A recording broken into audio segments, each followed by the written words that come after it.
अनर्थ हो गया। राजकुमारी घने जंगलों में खो गई महाराज। वो जादुई गुफा के अंदर चली गई है।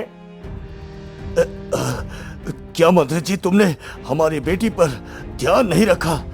तुम उसे अकेला छोड़कर कैसे चले आए यहाँ? हाँ हाँ, मैं राजकुमारी की बलि देकर शक्तियाँ प्राप्त करूंगी और पूरे संसार पर राज करूंगी। पूरे विश्व में मुझसे अधिक शक्तिशाली कोई नहीं होगा।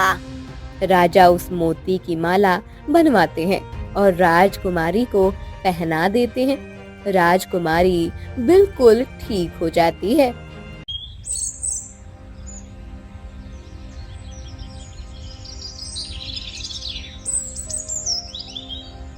भीषणगढ़ एक सुंदर राज्य था। वहां पर राजा यशवर्धन का राज्य था। वे बहुत ही दयालु और नेक राजा थे। राजा अपने राज्य में प्रत्येक सप्ताह एक शाही बाजार का आयोजन करवाते थे, जिसमें प्रजा के सभी लोग भाग लेते थे। दिन के अंत में यदि कोई व्यापारी अपनी वस्तु नहीं बेच पाता था, तब राजा उसे स्वयं ही खरीद लिया करते थे। कहिए मंत्री जी, इस सप्ताह का बाजार कैसा रहा? क्या कोई वस्तु है जिसे किसी ने ना खरीदा हो? नहीं महाराज, प्रजा ऐसे बाजार के आयोजन से बहुत खुश है और आज तो बाजार में कुछ भी नहीं बचा। सभी वस्तुएं खरीद ली गई हैं। हाँ। राजा मंत्री से बाजार के विषय में जानकर बहुत प्रसन्न होते हैं। उसी राज्य में महेश नाम का एक गरीब व्यक्ति रहता था। बहुत मेहनत करता था, लेकिन फिर भी अपने परिवार के लिए भोजन जुटाना उसके लिए बहुत मुश्किल हो रहा था। सुनो जी, रात के महल में शाही बाजार लगने वाला है। सुना है उस बाजार से कोई भी सामान वापस नहीं भेजा जाता है। राजा दिन के अंत में सब कुछ खरीद लेते हैं और तुम भी कोई सामान लेकर राजा के बाजार में चले जाओ। देखना, हमें कुछ न कुछ मुद्राएं अवश्य मिल जाएंगी। देखो, मैं कोई व्यापारी नहीं हूँ जो कुछ भी लेकर राजा के बाजार में पहुँच जाऊंगा और राजा मुझसे खरीद लेंगे। तुम तो जानती हो हमारे पास ऐसा कोई वस्तु नहीं। फिर मैं क्या लेकर शाही बाजार में जाऊं? बताओ भला। मुझे कुछ नहीं पता जी। जाओ, शाही बाजार में ले जाने के लिए वस्तुएं इकट्ठा करो, जंगल से लकड़ियों काटो और फिर पक्षी पकड़ो, लेकिन तुम्हें बाजार में जाना ही होगा। पत्नी की बातें सुनकर महेश बहुत उदास हो जाता है और आखिरकार वो कुल्हाड़ी लेकर जंगल के लिए निकल पड़ता है।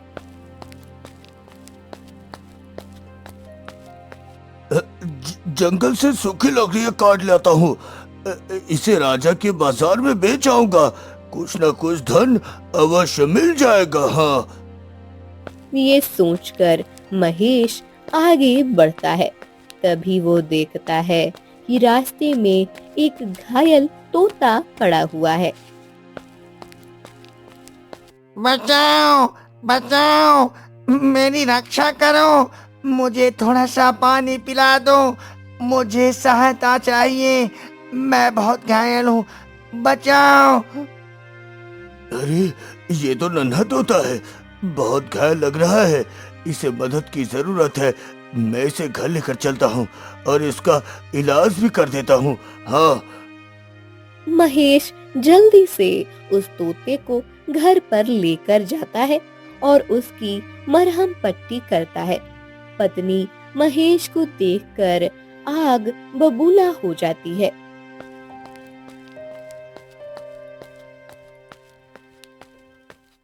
तुम तो जंगल में लकड़ी लेने गए थे और वहाँ से घायल तोता उठा कर आए हो। दूसरों की मदद करने में सबसे आगे हो। कभी अपने बारे में भी सोचे हो? अरे, तुम चिंता क्यों करती हो? जो दूसरों की सहायता करते हैं उसकी सहायता कोई न कोई अवश्य करता है। हाँ। महेश की देखभाल से कुछ ही दिनों में तोता बिल्कुल ठीक हो जाता है।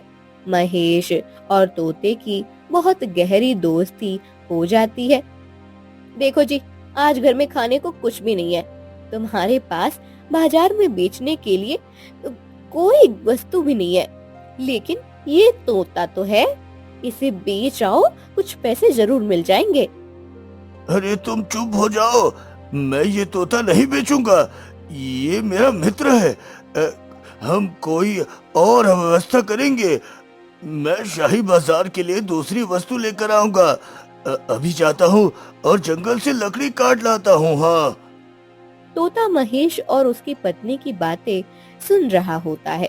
महेश के मन में अपने लिए प्रेम और उसकी गरीबी देखकर तोते को उसके ऊपर बहुत दया आती है। वह महेश के पास आता है और उससे कहता है, अरे मित्र, मुझे शाही बाजार लेकर चलो। वहाँ मेरी कीमत इतनी अधिक रखना कि राजा ही मुझे खरीदे। इस तरह तुम्हें मुद्राएं मिल जाएंगी। तुम मुझे राजा को सौंप देना। हाँ। अरे नहीं नहीं, तुम तो मेरे प्यारे तोते हो। मैं तुम्हारा मोल भाव नहीं कर सकता। और अगर तुम्हारी ज्यादा कीमत देखकर राजा ने मुझसे सवाल पूछा तो फिर मैं क्या जवाब दूंगा? हाँ। अरे तुम चिंता मत करो मित्र। अगर राजा तुमसे मेरी कीमत पूछे तो कह देना कि एक दिन ये तोता आपकी जान बचाएगा। जरा सोचो, अगर राजा मुझे खरीद लेते हैं तो तुम्हारी घर की स्थिति सुधर जाएगी मित्र। ये तोता बिल्कुल ठीक कह रहा है। तुम इसे आज ही लेकर जाओ और शाही बाजार में बेच कर आओ। कम से कम हमें थोड़ा भोजन तो मिल जाएगा।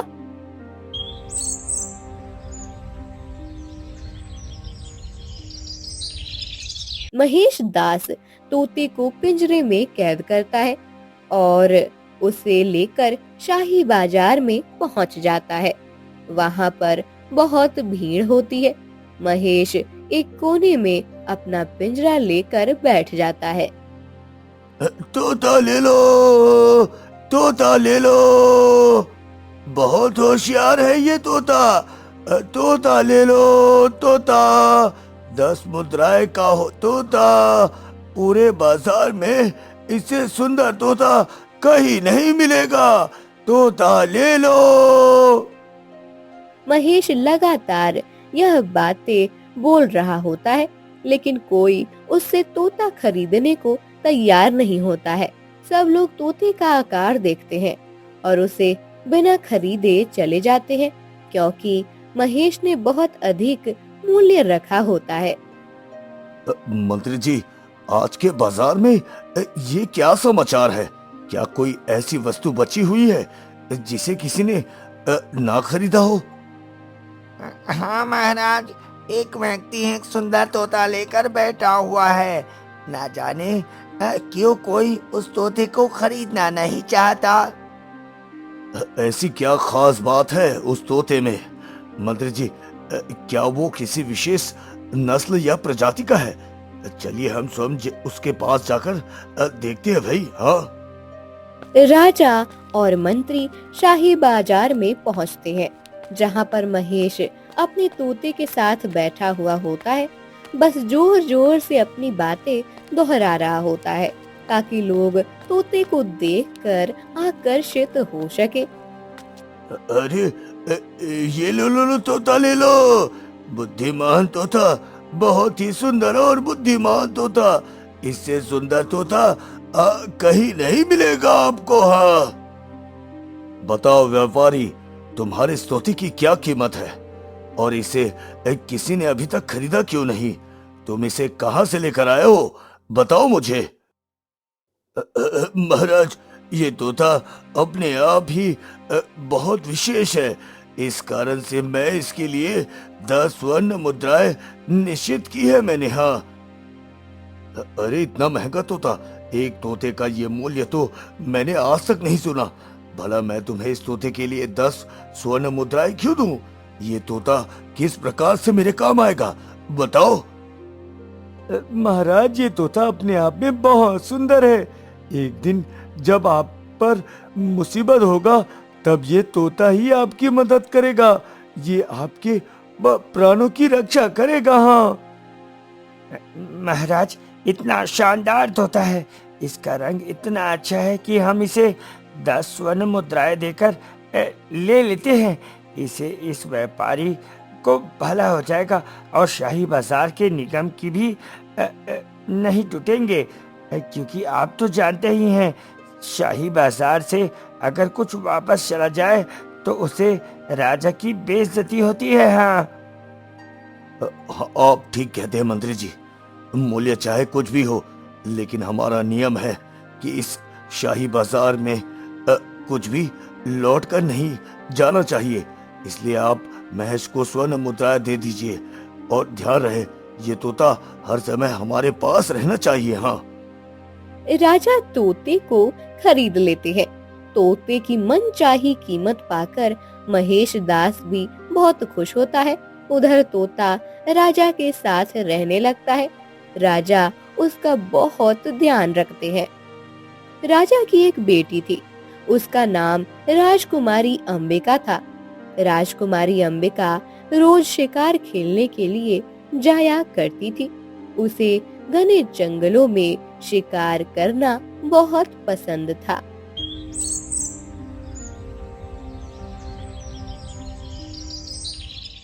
एक दिन राजकुमारी अंबिका राजा से शिकार पर चलने की जिद करती हैं। आज मैं घने जंगलों में शिकार करने के लिए जाना चाहती हूँ। आप भी मेरे साथ चलिए ना। कितना समय हो गया हम एक साथ शिकार पर नहीं गए। नहीं बेटी, मुझे राज्य के महत्वपूर्ण कार्य करने हैं और वैसे भी इस समय तुम्हारा जंगल में जाना उचित नहीं है। तुम्हें दुश्मन देश से खतरा हो सकता है। हाँ, नहीं पिताजी, मुझे मत रोकिए। अगर आप मेरे साथ नहीं चलेंगे तो मैं अकेले ही घने जंगलों में शिकार करने जा रही हूँ। इतनी जिद क्यों करती हो बेटी? तुम्हारा अकेले जाना उचित नहीं है। अच्छा, एक काम करो, मंत्री जी को साथ लेकर जाओ। मेरी ये बात तो तुम्हें माननी ही होगी। हाँ, राजा की बात मानते हुए राजकुमारी अंबिका मंत्री के साथ जंगल में शिकार खेलने के लिए चली जाती हैं।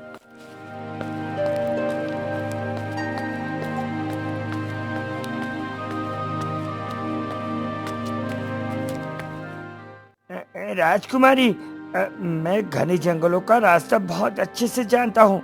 चलिए, आपको उस और लेके चलता हूँ। हाँ, हाँ मंत्री जी, आप मुझे इन जंगलों का रास्ता बताइए। मैं तो पूरा जंगल देखना चाहती हूँ, पर पिताजी मुझे आने ही नहीं देते हैं। आज अच्छा मौका है, मुझे सारे रास्ते याद हो जाएंगे। मंत्री राजकुमारी को लेकर एक गुफा के सामने पहुँचती है। देखिए राजकुमारी, ये जगह इस जंगल की सबसे खास जगह कही जाती है। इस गुफा के अंदर एक से एक अनोखे जानवर मिलते हैं। हाँ, क्या सचमुच मुझे इस गुफा के अंदर जाना है? आप भी चलिए ना मेरे साथ। नहीं नहीं राजकुमारी, आपको अकेले जाना चाहिए, तभी तो आप एक बहादुर राजकुमारी बनेंगी। मैं यही आपकी प्रतीक्षा करता हूँ। हाँ,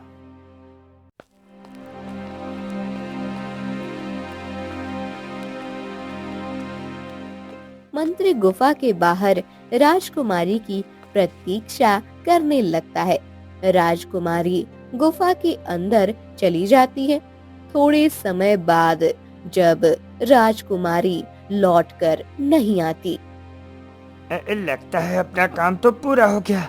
चलता हूँ अब महाराज के पास। उन्हें राजकुमारी के गायब होने की सूचना भी तो देनी है। हाँ, मंत्री बिना राजकुमारी की तलाश किए महल वापस आ जाता है।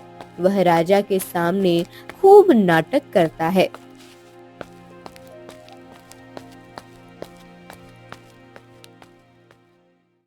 अनर्थ हो गया महाराज, अनर्थ हो गया। राजकुमारी घने जंगलों में खो गई महाराज। वो जादुई गुफा के अंदर चली गई है। क्या मंत्री जी, तुमने हमारी बेटी पर ध्यान नहीं रखा? तुम उसे अकेला छोड़कर कैसे चले आए यहाँ? हाँ, महाराज, पता नहीं अब राजकुमारी जीवित भी होगी या नहीं। मैं तो बस आप तक ये समाचार लेकर आया था। जल्दी चलिए, हमें राजकुमारी को बचाना होगा महाराज। हाँ, ये लीजिए महाराज, ये वही गुफा है। इस स्थान से राजकुमारी का कोई पता नहीं चल पा रहा है। मैंने उन्हें रोकने की कोशिश की थी महाराज, लेकिन आप तो जानते हैं कि वो कितनी जिद्दी है। अच्छा, तुम यही प्रतीक्षा करो मंत्री, मैं अभी अपनी बेटी को ढूंढ कर लाता हूँ। मैं अपनी बेटी को कुछ नहीं होने दूंगा।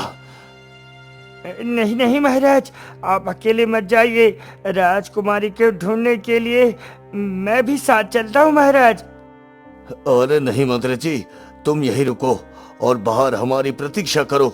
जब तक मुझे राजकुमारी नहीं मिल जाती, तब तक मैं इस गुफा से बाहर नहीं आऊंगा। इस तरह राजा गुफा के अंदर चले जाते हैं। उनके साथ में तोता भी गुफा के अंदर चला जाता है। राजा जैसे ही गुफा के अंदर प्रवेश करते हैं, मंत्री गुफा का दरवाजा बंद कर देता है। वो गुफा के दरवाजे पर एक बहुत बड़ा सा पत्थर रख देता है। मेरा काम समाप्त हुआ। अब राजकुमारी और राजा दोनों इस गुफा के अंदर है। अब मैं बनूंगा इस नगर का राजा। इतना कहकर मंत्री वहां से चला जाता है। नगर वापस आकर मंत्री अपने राजा बनने की तैयारी करने लग जाता है। अरे, ये गुफा का दरवाजा बंद हो गया। अब हम बाहर कैसे निकलेंगे? ये कैसे संभव है? आखिर इस गुफा के दरवाजे को बंद किसने किया? अरे केवल आप नहीं, यहाँ पर मैं भी हूँ महाराज। हम दोनों ही इस गुफा में फंस गए हैं। हाँ। तोता, क्या तुम बोल सकते हो? मैंने पहली बार एक बोलते हुए तोते को देखा है। इसका मतलब तुम कोई साधारण पक्षी नहीं हो। हाँ हाँ महाराज, मैं जानता हूँ मैं कोई साधारण पक्षी नहीं हूँ। एक श्राप के कारण मैं आज पक्षी के रूप में हूँ महाराज। क्या? मुझे पूरी कहानी बताओ। तुम्हें किसने तोता बना दिया? तुम कौन हो? कहीं तुम कोई जादूगर तो नहीं? नहीं महाराज, मैं एक सिद्ध साधु हूँ जिसने वर्षों तक अपना समय तपस्या में बिताया, लेकिन एक गलती के कारण अपना सब कुछ नष्ट कर दिया। सुनिए महाराज, मैं आपको एक कथा सुनाता हूँ। बहुत समय पहले की बात है। एक नगर में साधु रहा करता था जो भिक्षा मांगकर अपना गुजारा करता था। भिक्षा दे दो, भिक्षा दे दो, साधु महात्मा को भिक्षा दे दो। अरे भाई, मुझसे भिक्षा मत मांगो, जाओ कहीं और रास्ता देखो। हमें अपने अनाज पूरे नहीं पड़ते और हम इन्हें भिक्षा दें क्यों? इतना कहकर गांव का व्यक्ति जल्लाता हुआ वहां से चला जाता है। गांव से साधु को जो भी थोड़ा बहुत भोजन मिलता था, साधु उसे खाकर अपना गुजारा करते थे। साधु की कुटिया जंगल के बीचों बीच थी। वह वहीं पर रहा करते थे।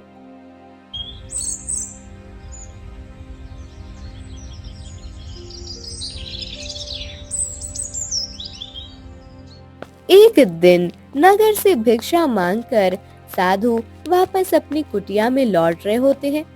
तभी रास्ते में एक वेश्या खड़ी होती है। कहिए साधु महात्मा, कैसे हैं आप?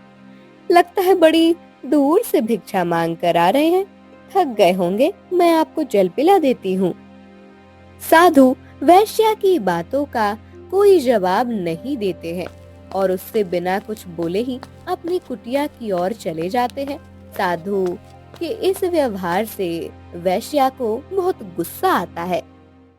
इस दुष्ट साधु को बहुत घमंड है। इसने मेरा अपमान किया है। मैं इसे सबक सिखा कर रहूंगी।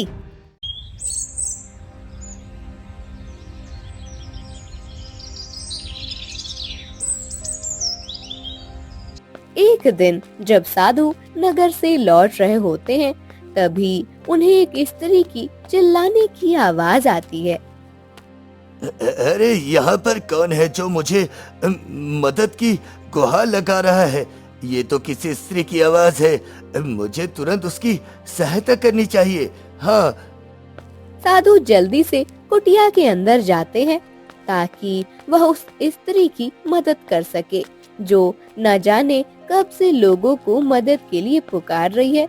कुटिया के अंदर पहुंचकर साधु चौंक जाते हैं क्योंकि वेश्या बड़े आराम से बैठी होती है। अरे कोई मेरी सहायता करो, मुझे मदद की आवश्यकता है, मुझे बचाओ। अरे तुम्हें क्या हुआ है? तुम तो बिल्कुल स्वस्थ लग रही हो। बताओ क्या मदद चाहिए? मैं तुम्हारी सहायता अवश्य करूंगा। हाँ।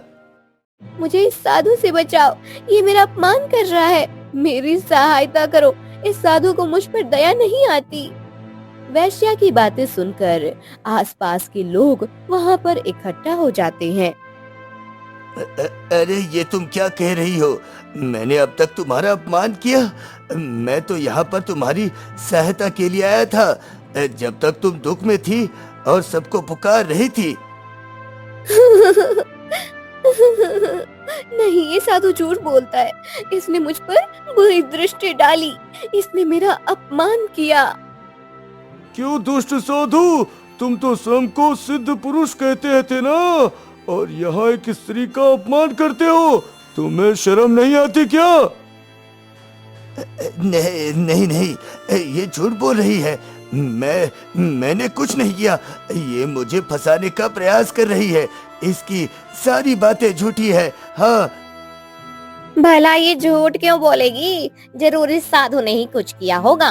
तुम चुप हो जाओ, इस साधु को हम दंड देंगे। सभी लोग साधु को पकड़कर बाहर ले आते हैं और उनके ऊपर पत्थर मारने लगते हैं। मारो मारो इसे, इसने एक स्त्री का अपमान किया है, मारो इसे। पत्थर लगने के कारण साधु घायल हो जाते हैं। गांव के लोग मिलकर साधु को वहां से निकाल देते हैं। साधु अपनी जान बचाता हुआ एक तालाब के पास पहुंचता है। हे ईश्वर, ये मुझे किस प्रकार का दंड मिल रहा है? मैंने कोई अपराध नहीं किया, फिर भी गांव के लोग मुझे गलत समझते हैं। हे भगवान। साधु बहुत ज्यादा थक चुके थे, वो बहुत घायल भी थे। तालाब में पानी देखकर साधु ने तालाब से पानी निकाला और पीने लगे। इतने में साधु की नजर एक स्त्री पर पड़ गई जो उस तालाब में नहा रही थी। स्त्री ने जब देखा कि साधु उसकी तरफ देख रहे हैं, तब वह चिल्लाई, दुष्ट साधु, तुम्हें लज्जा नहीं आती? तुमने मेरा अपमान किया है। साधु वहाँ से उठकर चला जाता है। तभी वह स्त्री उसके पीछे पीछे आती है। रुको साधु, तुमने मेरा अपमान किया है, तुम इस प्रकार यहाँ से नहीं जा सकते। मेरा अपमान करने के लिए मैं तुम्हें दंड देती हूँ, तुम अभी पक्षी बन जाओ। ऐसा मत कहो देवी, मैं निर्दोष हूँ। जो कुछ भी हुआ वो अनजाने में हुआ था। मैं तो तालाब से पानी पीने गया था। साधु तुरंत ही एक तोते के रूप में बदल जाता है। तुम्हारा श्राप सत्य हो गया देवी, लेकिन इसमें मेरी कोई दोष नहीं। मैं पहले ही बहुत अपमानित हो चुका हूँ और अब मुझे बिना किसी अपराध के फिर से दंड मिल रहा है। हे देवी, मुझे श्राप से मुक्त होने का उपाय बताओ। मैं फिर से इंसान के रूप में कैसे आऊंगा? साधु महात्मा, मैं अपना श्राप वापस नहीं ले सकती, लेकिन इस श्राप से मुक्त होने का एक उपाय है। स्त्री तोते को उपाय बताती है। स्त्री से उपाय के विषय में जानकर तोता वहाँ से उड़ जाता है। वो जंगलों में इधर उधर भटकता रहता है। एक दिन जब तोता पेड़ की डाल पर बैठा होता है, तभी वहाँ पर एक चील आता है। दुष्ट तोते, ये मेरे बैठने की जगह है, तुम मेरे स्थान पर कैसे बैठ गए? हाँ? अरे ये पेड़ तो प्रकृति का उपहार है, इस पर हम सभी का अधिकार है। अब पेड़ की इतनी डालियां खाली है, तुम वहां जाकर बैठ जाओ भाई। क्या तुम बहुत बोलते हो? मेरा स्थान छोड़ दो, नहीं तो मैं तुम्हें घायल कर दूंगा। चील के चेतावनी देने पर भी जब तोता वहाँ से नहीं हटता है, तब चील उसके ऊपर अपनी चोंच मारने लगता है। चील के वार से तोता घायल हो जाता है और जमीन पर गिर जाता है। महाराज, उस घायल तोते को महेश दास अपने घर ले गया और उसने उसे राजा को दे दिया। वो घायल तोता कोई और नहीं बल्कि मैं ही हूँ महाराज, मैं ही हूँ। साधु महात्मा, आप निरपराध हैं, फिर भी आपको इतना दंड मिला। मुझे बताइए, मैं कैसी सहायता करूं आपकी, बताइए मुझे। हे राजा, मैं अपनी शक्तियों से इस गुफा का दरवाजा खोल सकता हूँ। उसके बाद हम दोनों आजाद हो जाएंगे, लेकिन तुम्हें मेरा एक काम करना होगा। अरे आप संदेश कीजिए साधु महात्मा, आपका काम हो जाएगा। इस जंगल में मेरी एक कुटिया है राजा, आप वहाँ चले जाइए। उस कुटिया में एक जादुई माला है। वो माला मेरे पूर्वजों ने मुझे आशीर्वाद के रूप में दिया था। वो माला आप मुझे लाकर पहना दो, मैं फिर से साधु का रूप वापस प्राप्त कर लूंगा। हाँ हाँ साधु महात्मा, मैं अभी जाता हूँ, वो माला लेकर आता हूँ। तोता अपनी शक्तियों से गुफा का दरवाजा खोल देता है। राजा जंगल की तरफ जाने लगते हैं। वहाँ उन्हें एक कुटिया दिखाई देती है। अवश्य वही साधु महात्मा की कुटिया होगी, मुझे माला लेकर उनके पास चलना चाहिए। राजा कुटिया के अंदर जाते हैं और जादुई माला लेकर गुफा में वापस आते हैं। राजा तोते को माला पहना देते हैं। माला पहनते ही तोता साधु के रूप में बदल जाता है। चलिए महाराज, अभी हमें राजकुमारी को ढूंढना है। काफी समय हो गया, राजकुमारी का कुछ पता नहीं। हाँ हाँ साधु महात्मा, ना जाने मेरी बेटी कहाँ पर होगी। हमें उसे जल्द से जल्द ढूंढना चाहिए, कहीं उसके प्राणों पर कोई संकट ना आ सके। राजा और साधु दोनों गुफा के अंदर जाते हैं। वहाँ पर एक जादूगरनी बैठी होती है और पास में राजकुमारी बेहोश पड़ी होती है। तुम लोग यहाँ कैसे आए? मेरा हवन इस प्रकार भंग नहीं हो सकता। तुम दोनों यहाँ से चले जाओ। उस मंत्री ने तुम दोनों को यहाँ कैसे आने दिया? तो ये सब कुछ उस दुष्ट मंत्री की योजना थी। उसने मुझे और मेरी बेटी, हम दोनों को इस गुफा के अंदर खत्म करने की कोशिश की। मैं उसे क्षमा नहीं करूंगा, उसे दंड अवश्य मिलेगा, अवश्य। महाराज, जब हम नगर वापस चलेंगे तब मंत्री को ढूंढ लेंगे। अभी हमारे राजकुमारी के विषय में सोचना चाहिए हमें। राजकुमारी हमारे लिए ज्यादा महत्व रखती है। हाँ हाँ साधु महात्मा, आप ठीक कहते हो। ये देखिए मेरी बेटी। साधु महात्मा, इसने मेरी बेटी को भी कैद कर लिया है। दुष्ट जादूगरनी, तुमने मेरी बेटी के साथ क्या किया, बताओ मुझे। हाँ, मैं राजकुमारी की बलि देकर शक्तियाँ प्राप्त करूंगी और पूरे संसार पर राज करूंगी। पूरे विश्व में मुझसे अधिक शक्तिशाली कोई नहीं होगा।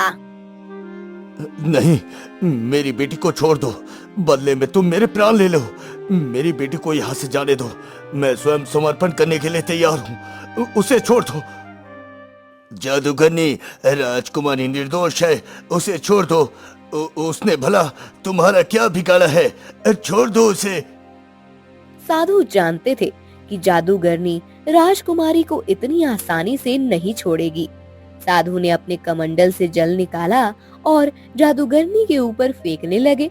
इतने में जादूगरनी वहाँ से गायब हो गई।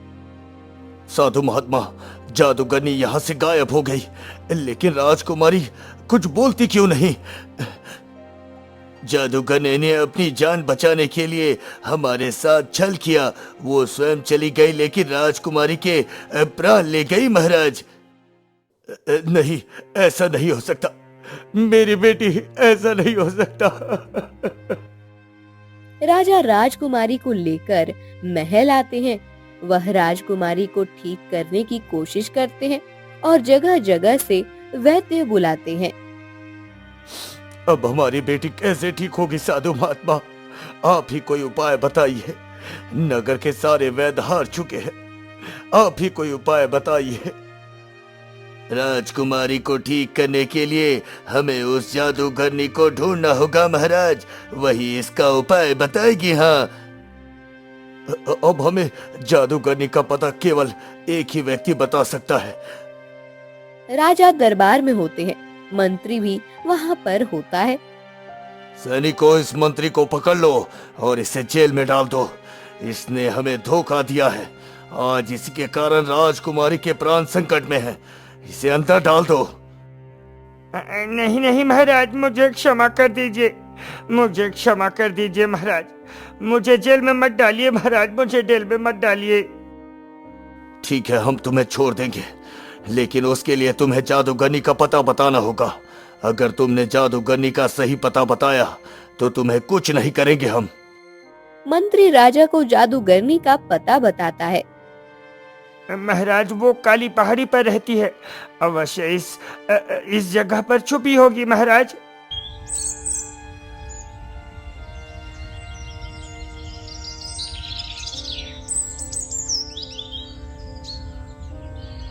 राजा अपने सैनिकों के साथ जादूगरनी को पकड़ने के लिए जाता है। साधु महात्मा भी राजा के साथ होते हैं। राजा चारों तरफ उस जादूगरनी को ढूंढते हैं। महाराज, ये देखिए, ये जादूगरनी की छड़ी है, ये देखिए महाराज। साधु जादूगरनी की छड़ी को उठा लेते हैं और उसे तोड़ने की कोशिश करते हैं। तभी जादूगरनी वहाँ पर आ जाती है। मेरी छड़ी मुझे वापस कर दो, इसे कुछ मत करो। ये छड़ी हम तुम्हें वापस कर देंगे, लेकिन इसके लिए तुम्हें बताना होगा कि राजकुमारी कैसे ठीक होगी। तुमने राजकुमारी के प्राणों को कहाँ छुपा रखा है, बताओ हमें। दरअसल मैं राजकुमारी के प्राणों को एक पक्षी में कैद कर लिया है मैंने, और वो पक्षी इस जंगल में कहीं भटक रहा होगा। साधु महात्मा, अब हम उस पक्षी को कैसे पकड़ेंगे जिसमें राजकुमारी के प्राण बसे हुए हैं? अरे, आप चिंता मत कीजिए महाराज, कभी कभी श्राप भी वरदान बन जाता है। इतना कहते ही साधु महात्मा जादुई माला उतार देते हैं और वह तोते के रूप में बदल जाते हैं। अब मैं उस पक्षी को अवश्य ढूंढ लूंगा जिसके अंदर राजकुमारी के प्राण बसे हुए हैं, लेकिन तब तक आप इस छड़ी को अपने पास रखिए, क्योंकि वो जादूगरनी हमें धोखा भी दे सकती है। हाँ देखो जादूगरनी, जब तक हमें वो पक्षी नहीं मिल जाती तब तक तुम्हारे ये छड़ी हमारे पास रहेगी। हाँ। तोता जंगल में उड़ जाता है और उसे पक्षी की तलाश करने लगता है जिसके अंदर राजकुमारी का प्राण छुपा हुआ है। तोता जंगलों में भटकता है, लेकिन उसे वह पक्षी नहीं मिलता। एक दिन तोता पेड़ की डाल पर बैठा होता है, तभी पेड़ के नीचे दो सांप आपस में बात कर रहे होते हैं। सुना है इस नगर की राजकुमारी अभी जीवित नहीं हो सकेगी। हाँ, तुम ऐसा क्यों कहते हो? राजा के पास बहुत सारी तरकीब है, वो अपनी बेटी को जीवित कर ही लेंगे। हाँ नहीं, क्योंकि जादूगरनी ने जिस पक्षी में राजकुमारी के प्राण छुपाए थे, दरअसल वो पक्षी खत्म हो चुका है और उसे पक्षी को इस पेड़ के नीचे दफनाया गया है। हाँ, क्या सचमुच? फिर तो राजकुमारी के जीवित होने की उम्मीद छोड़ देनी चाहिए। हाँ। डाल पर बैठा तोता सांपों की सारी बातें सुनता है और वह तुरंत राजा के पास पहुंचता है। महाराज, दुष्ट जादूगरनी ने जिस पक्षी में राजकुमारी के प्राण छुपा दिए थे, वो पक्षी अब नहीं रही महाराज। नहीं नहीं, ऐसा नहीं हो सकता। मैं अभी उस दुष्ट जादूगरनी को दंड देता हूँ, इसके कारण मेरी बेटी की ये दशा हुई है। ना कहकर राजा जादूगरनी की छड़ी तोड़ देते हैं। जादूगरनी वहीं पर जलकर भस्म हो जाती है। चलिए, अब हमें महल वापस चलना चाहिए। राजकुमारी को ठीक करने का शायद कोई और उपाय हो। महाराज, क्यों ना जहाँ पर वो पक्षी दफन है हम उसे खोद कर देखें। शायद वहाँ पर कुछ ऐसा मिल जाए जिससे राजकुमारी ठीक हो सके। हाँ।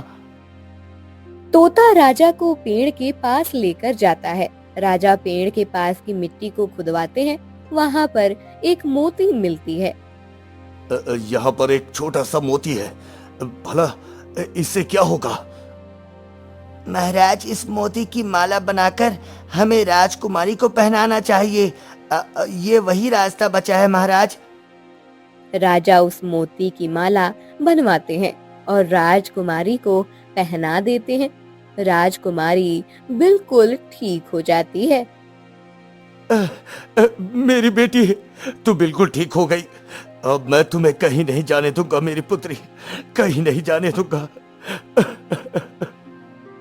पिताजी, मुझे क्या हो गया था उस दिन जब मंत्री जी के कहने पर मैं गुफा के अंदर पहुंची?